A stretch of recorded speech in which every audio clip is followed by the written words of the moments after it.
Welcome back everybody to another episode on FTB Stoneblock 3, and today, well, I did a couple things off camera, as you guys can see. Yes, we made, or I made, an elevator. Yes, this is actually quite a fun way to go up and down. I just couldn't figure out a way of actually hiding this a little bit better, but it doesn't matter. It works, you know. If it works, it works. And also, I set up here two tanks that's gonna have me have infinite lava and infinite water. Now, I don't think this was filling up. Yeah, it has 16 buckets, so it is filling up. And this guy has 16 buckets of water, so that's perfect. And the way I'm having infinite lava over here is, well, with some lava chickens. They're 10 with even a 1 single lava chicken can help you with this. Because, yeah, this is pretty much full as it can be. This guy is full as it can be because it has an aqueous accumulator with an ultimate mechanical pipe. So we are good on water, we're good on lava. So whenever we need any of these, we can just use some ender tanks. And we're gonna need this guy today. I also got a comment that my silverfish mother farm stopped working for someone, and it actually stopped working for me for a little bit. What happened was my ender gate ran out of power because I didn't actually have anyone connected here to the main system. So I actually hooked this guy up, and since I wasn't in the area, I was not here, the silverfish mother did not move. I just noticed that my nitro gates had no power, so I hooked this up, and when I went back there, my stasis chambers were already working again. So the silverfish mother, well, she stayed in place. I didn't have to kill her or anything. And I actually have added another drug me, and this is what we're going to be doing right now. We're going to start using the influx of hearts, and I didn't want to click this off. I just wanted to open this guy, because if we go into hearts, yeah, as you guys can see, we have 17 here, and I think we can even just go there while this crafts. I gotta speed this guy up. But if we go over here, I added another guy. He's using things from this jar. I can just break this, put it here, break this guy, and then just put it over here, and he will use it. And there we go, we got two more from this guy, plus the rest of the drops as well, because they give us warm silverfish shards and this and dark matter. We don't even need the dark matter or this, we just need the heart, so I don't even know. But we're back here, and what I'm gonna do right now is start working on the project E. There we go, armor and tools. I want to go up to the red Qatar, all the way up here, because this thing is insane. And of course I want to go all the way into the red matter pickaxe, and we can also go into the gem leggings and the gem armor, basically not the red matter but the gem version. Oh yeah, and while that thing is running, I also made the transmutation table. Now this I mean, it was easy to do. I mean, we have everything. The only thing we were missing is basically the silverfish hearts. We have everything else. We have some of these even automated, some of these, or most of these have EMC, so we can just pull that out of our system, which is really good. But yeah, we now have access to, wait, why did this fail? Oh, is it just here? No. Oh yeah, I put it, okay, I put this wrong. So now hopefully I can just charge this. How can I charge this? Or does this take energy? Oh wait, or is it? Okay, there we go, charged. Well, I don't think I'm gonna need this Paxel anytime soon, so I can just save these guys. So I can just pick this, and the Qatar should be done as well, and we can just charge the Qatar, and we're good. Oh my god. Oh, this is on sleigh mode. How do I activate this again? All hostile, all mode. I can put it on all hostile, then I just need to trigger it, and this basically kills everything.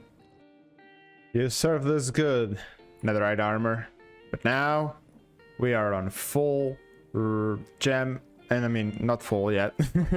We still have these leggings. These leggings are still gonna take a watch. I still need to automate this.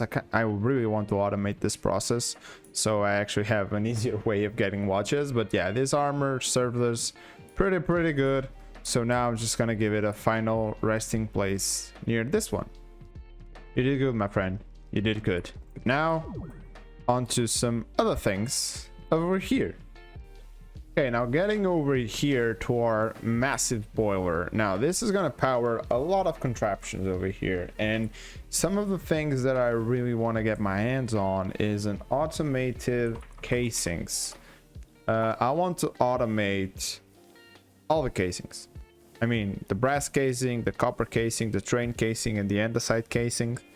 I can EMC this guy and this guy to make the andesite casings. I can EMC stripped, but I cannot EMC brass, but we do have brass automated, so hopefully you can get this to produce brass, and that get us brass here. And then the copper, we can just EMC both of these guys. The shadow casings, this is a different thingy that I don't really want to bother with. And then the train casing is a brass casing from before, but it requires some sturdy sheets, which means we need the lava, which is set up. We need obsidian dust, which has EMC, and then we just need a spout and then 2 presses. So we gotta automate a lot of things. So I want to get a couple things ready, and then we can start. And after a little bit of jiggling, you can see we have these guys already hooked up for the brass casings, the andesite casings, and the copper casings. Now these two are definitely the easiest to automate. You literally have this guy over here with any stripped log, and then copper and the andesite alloys. Then I just put a filter for this guy to have the copper, that guy the andesite alloy. Then I just tossed in everything into here, as you guys can see. This guy immediately exports the stripped log. This guy puts into a barrel first, then exports the stripped log. You can do this by putting it on the filter slot. This guy, well, doesn't actually need it because it only has stripped logs from the the drawer there, and then they just get put in place. But then we have this guy. This guy has a spruce log coming in from here.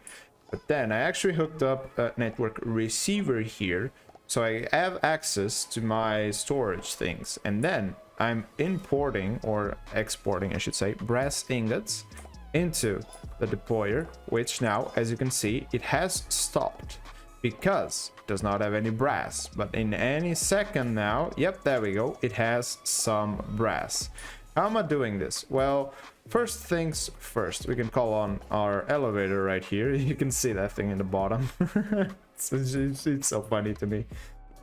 Yeah, so we have this guy here, the induction smelter, which we have it hooked up into a crafter, which is immediately putting in the recipe for copper plus zinc to give us brass ingots. So this guy should get an input anytime soon of copper and zinc. I kind of want to make this be a constant flow if I can, but the way I'm doing it right now is with the requester. This guy is missing ingredients. Wait, what? Andesite, copper. It has all of them. Oh. Wait, what is he missing though? I don't know, but he should have everything he needs. I don't know why it says missing ingredients. Yeah, there it is. It's working now. So yeah, this guy will try to keep 64 of all of these items in here. So it will try to keep 64 brass ingots. So if we take a look at brass, you can see that right now there's none. So I can technically craft them. So I can even just click here and do this, and it will immediately send in a stack over here. And then my system will pull those brass ingots to the system over there. So it will start producing, well, brass casings. And then I just hooked up this into external storage with a storage controller, which means I have access to all of these drawers just from this guy. So it just needs like this location right here. And then from my system, I can just type in casings and yeah, andesite, copper and brass casings. Really easy to do, really simple. And now we're only missing the last casing. Now the train casing is a little bit more difficult to do because it needs sturdy sheets. Now sturdy sheets needs a whole other process to be handled first. It needs obsidian dust to be processed through lava and then stepped on by 2 presses. And then we have the sturdy sheet. Now the obsidian dust we can get pretty easily. And what I'm thinking is that we need 3 steps here. So we need the obsidian to come from here, then it needs to be lava, then it needs to be pressed, and I'm just trying to not mess this up because I need to break this guy. There we go. Can I shift right click? There we go. Okay, I needed to shift that guy because over here is where we want to input those stripped, oh, not the casings, I'm sorry. And then this guy, it doesn't actually need to be processed over here now that I'm thinking about it. We can make it closer to the lava area. Yeah, we can make it closer to here, so we have, and then we just send it through the top to another deployer, which we have, right? Yeah, we do have a deployer here. So for example, if we just right click that on there, and I just messed up everything, and I need to go from top, I think. Wait, what? Oh boy, it's gonna take a while. And the very easy setup. Later we have our sturdy sheets. I just used this ultimate mechanical pipe and it sucked in the 216 buckets we had. That's 298. This little tube has more lava than this tank. Like, it's hilarious. But I still want to keep this guy because it looks funny. And I just tossed in a stack. I still need to hook this up to an EMC link so it constantly keeps the flow going. And then I just need to hook this guy up all the way into here, basically. And then I just need to make me a crafter, because yes, I want a crafter to send items into a chest and whenever I request them, and then I'll send them through here, because I don't want to give this a constant flow of items right now. Even though I could, like, I don't want to give them a constant flow of these casings because I might want some of these. I don't want them all to be converted, so we gotta see. Maybe this process is slow enough so I can have them both running at the same time, maybe? Question mark? Well, sadly for me, this is not gonna work because it needs to have these guys in the system. I could be sending these guys into the system and then only request the blocks, but I kind of want to keep this constant flow for now. Then we can put this later on here, but for now we're gonna take this off. We're gonna put this guy here. We just need one single brass casing over here so that we tell it to actually start doing things. And then while we're at it, just put in a stack. Yeah, I think the stack already went in there. And let's put in the brass casing here on the exporter, and boom, we now have these casings automated. What they call the train casings. Yes, these guys are now fully automated. I just need to check on the speed that I'm sending them, because I think I'm sending it faster than what I can produce them, so eventually this will start getting lower and lower until I run out of brass casings. So I have to keep in mind on that. I may want to improve my brass speed so that this guy works faster. Oh good, I think luckily for me this process is actually slower than that process, so this should be my bottleneck, which hopefully means that I can have a constant flow of train casings right here and a constant flow of the you can see that I'm already getting low here because they're all being sent here. I think it's filling up the chest. Yeah, it's filling up the chest, so eventually this will be full. And luckily it's just its chest, it's not a drawer, because the drawer holds a lot more items. But yeah, hopefully this should stop going down soon, whenever we start getting lower and lower on these guys.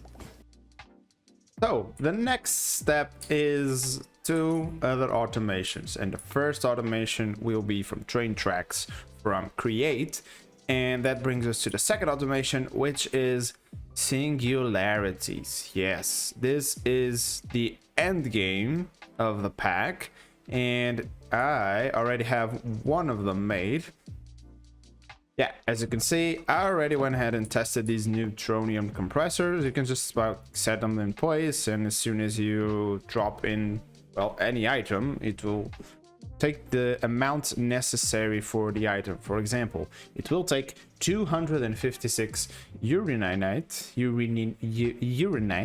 yes, to make 1 uranite singularity.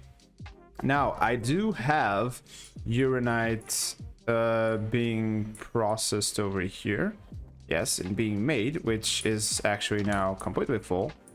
And this, wait, isn't it completely full? Oh, it's voiding. Yeah, it's voiding the uranite actually. So we could probably just upgrade that drawer a little bit and check this void upgrade out. So if we give it a netherite upgrade, or 4 of them I should say, 1 2 3 4, boom, there we go. Now that should be okay for a while, and hopefully this will start going up. So now we just have to kind of get access to this guy, so we have access to all of this. And then I'm thinking of automating the burning of the items with a couple of netherite furnaces. Right now this guy is using coal and is stupidly fast. Okay, now you see this uranite stack, and wait, why is it not outputting? Oh, because I broke it. I think I broke it. Hold on. And now you don't. Yeah, so the right is actually the item output. There we go. There it is. So I'm thinking of automating a couple of netherite furnaces in either a room or maybe even over here actually. So it would automatically cook the raw uranite. All of these other guys have EMC, so I don't really need to worry about it. I can even empty these drawers, only pick that guy up and only process this guy here, and then just turn all of these drops into EMC, because I don't really need any of this anymore. But yeah, so you can see we already have like 2k of these uranite already cooked up, and you can see I picked up 4 stacks. So if we pick these 4 stacks, I mean, we have to manually toss them into here, and you can see it's like consuming it in order to fill up this gauge, and it takes exactly 4 stacks for a single singularity. So you can wait a little bit, and boom, we have 2 singularities now. Now these singularities are used to make infinity catalysts, which then are used to make infinity ingots, which then are made to do the, well, the be all of end all of armor, bow, tools, even the transmutation tablet, which is probably the endest of the end games. And then you can even use this guy to make yourself a tome of knowledge. And believe it or not, the hard part is transmutation tablet is this recipe, because this recipe is actually insane. But if you get to the point where you get all of this, then you're pretty much done with the pack. And why do I say that? It's because those singularities are no easy task. Like, I'm not joking. These guys, they may seem little at first, but they can be very complicated to automate. Like, as you can see, we have these balloon ones. Balloons have to be crafted. I have to craft them because they do not have EMC. So I need to set up a crafter which takes treated wood slabs, which do not have EMC, It takes tough fabric, which does not have EMC, and torches. Torches do have EMC, so I'm okay there. It takes a stick here. I'm fine. But it takes industrial hemp fiber. So I either automated using botany pots, which they're not really that amazing, not gonna lie, or I just automated using garden closures. I like garden closures, so I might do them. Instead. And the treated wood is just treated wood and treated wood and treated wood. And the treated wood uses a bucket of creosote oil, which we can automate because we have creosote oil right here. And we can make a lot more of these coke ovens. So we can automate these coke ovens to have constant input of coal, get the output of coke coal, then maybe do something we did in the blast furnace, I don't even know. And then we just automatically pull out creosote oil to make us treated wood and keep the loop going, and keeps us producing these balloons singularities. But that means we have a couple of things to set up. I'm not going to start with the balloon one. The balloon one can wait a little bit. We also have, I think, if I'm not mistaken, a source gem singularity. Yes, we do have this source gem singularity. So if we go ahead and pick up this neutronium compressor, we can set this guy up already. Yep, so you can see we already have 53,000 of those. So we can just, well, pipe this guy like this. And why are you not pulling it in? Do I need to give it one?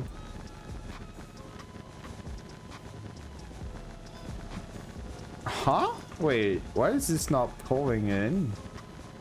Yeah, it needs to be inserted from the top. And you can see it's gonna go insane while we have tons and tons of this. And it's also being sped up by this watch of flowing time. That's why it's going so fast. So these source gem singularities, we shouldn't really have an issue with per se. But I'm gonna change where this is located. I can leave it running for now, because it's gonna just, well, give us tons and tons of these. But this will change its location. Ideally, I want all of these singularities to be produced in the same room, and also have access from my system. Because as you can see, it stops at 64, so we do need to set up some barrels for this. Or I can just, well, pick them up every now and then. So there we go. Now I have this room fully, well, not fully, but kind of set up. As you guys can see, we have, these are frame drawers, so I just use them using some frame drawers plus some gray concrete.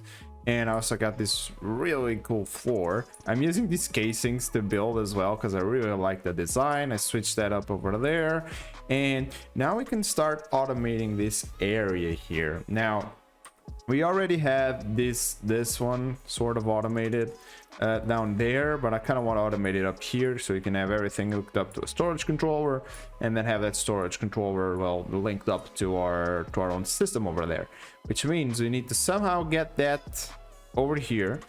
We can probably just empty it out, like the barrel, just empty out that barrel, and maybe we can hook it up over here, or just use an ender barrel.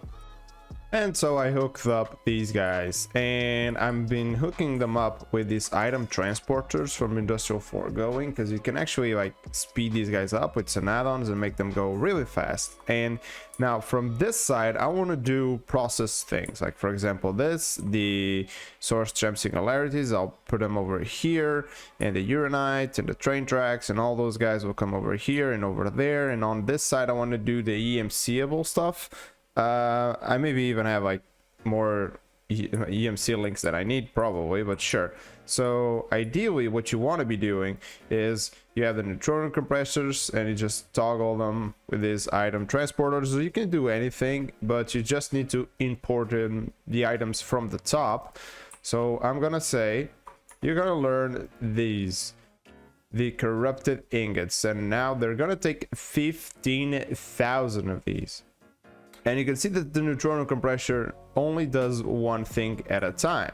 So what you can do is, if you have the speed upgrades or the speed add-ons like these guys, if you don't, you can just like easily craft these guys with, if you have latex already hooked up, you can just craft these guys, and then you could give them to this, and then they will just be even faster. So I'm gonna go ahead and actually craft this guy for me. I probably want to automate them or craft a bunch of them because I do have the setup ready, so I just need to do it basically. So if we go ahead and we hook that up there, we should be getting them even faster now. Now you can also have another upgrade if you just type in industrial foregoing. There we go. You can probably put the speed and the efficiency one. The processing I don't think you can, but I'm pretty sure you can also put this guy up there. So if you want to, you can actually put it too. And this guy will take a very, very long time because it needs 15,000 for just one. And there we go. Now we have the first things coming in, and my EMC was taking like a massive hit, and this guy was not toggled on for a reason. Now it is, and you can see it's going really fast because I hooked them up to some watches of flowing time over here. So we have like this process a little bit sped up. But since I'm using like nether stars here, and some of these also take like these magenta ones, like these guys are very expensive. I had to upgrade my EMC rate. I'm gonna keep upgrading it and keep upgrading it a little bit by bit. I just upgraded to some MK9 cyan power flowers and then just put a dark pedestal here. So now I'm on the green. I kind of want to keep upgrading my power flowers, Jesus English, until I get these guys, the MK15s. So with all that said, guys, that's all the time we have for today, and hope you guys enjoyed this video, because on the next episode things are gonna start getting really crazy. First of all, we need to create automations over here, and then we need to do some industrial foregoing automations. Yeah, we're gonna get crazy real soon. And I made this area for, well, Botania and for these guys, but I think I need another area. Luckily for us, we can expand everywhere we want to, so yeah, we got a lot of space, so we don't need to worry about that. So hope you guys enjoyed this video. Don't forget to like and subscribe if you have any tips. Please feel free to let them down below, and see ya in the next one. Bye.